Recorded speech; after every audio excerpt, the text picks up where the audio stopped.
جی یہ کرنا ہے کہ لوگوں کو بہت کنفیوژن ہے کہ دنیا میں جنت اور دوزخ یہیں پر ہے یا اس کے اوپر کچھ نہیں ہے. تو یہ بہت کنفیوژن ہے. آپ کیا کہیں کہ جنت اور دوزخ واقعی میں ہے یا اس دنیا میں اس کا سارا حساب ہے؟ یعنی جنت سوئٹزرلینڈ میں ہے،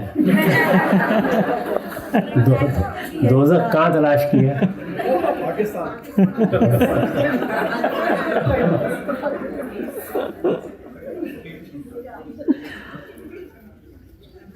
یہ دنیا تو ہر ایک کو نظر آ رہی ہے، اس میں کیا جنت ہے، کیا دوزخ ہے، کیا خوبی ہے، کیا خرابی ہے، سب کے سامنے ہے.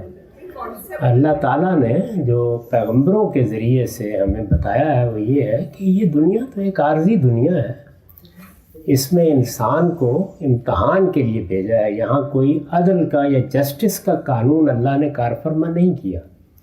یہ دنیا کمال کے ساتھ بھی پیدا نہیں کی گئی، بلکہ امتحان کے لیے نقائص رکھ کر پیدا کی گئی ہے، ورنہ امتحان ہو نہیں سکتا تھا.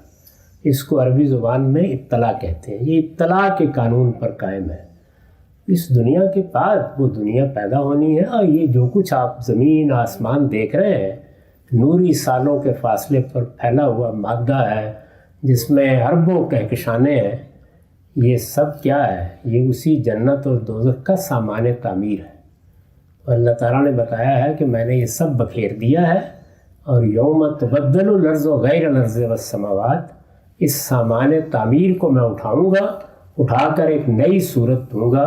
وہ دنیا ہے جس میں جنت اور دوزخ پیغمبروں نے بتایا ہے کہ انسانوں کو ملی. تو وہ اس لحاظ سے تو اس وقت بھی موجود ہے کہ اس کا سارا سامان تعمیر آپ کے اوپر بکھرا ہوا ہے، لیکن اس کو صورت اختیار کرنی ہے قیامت کے دن. وہ اللہ تعالیٰ دیں گے. اور اس میں دیکھیں الفاظ ہی قرآن کے یہ ہیں کہ ہم اس زمین و آسمان کی ساری جتنا کچھ بھی اس میں بکھرا ہوا ہے، ساری کہکشانیں اور گلیکسیز اور نیبولاز پکڑ کے ان کو ہم ایک نئی صورت دے دیں. تو وہ نئی صورت ہے جس میں وہ دنیا شروع ہوگی.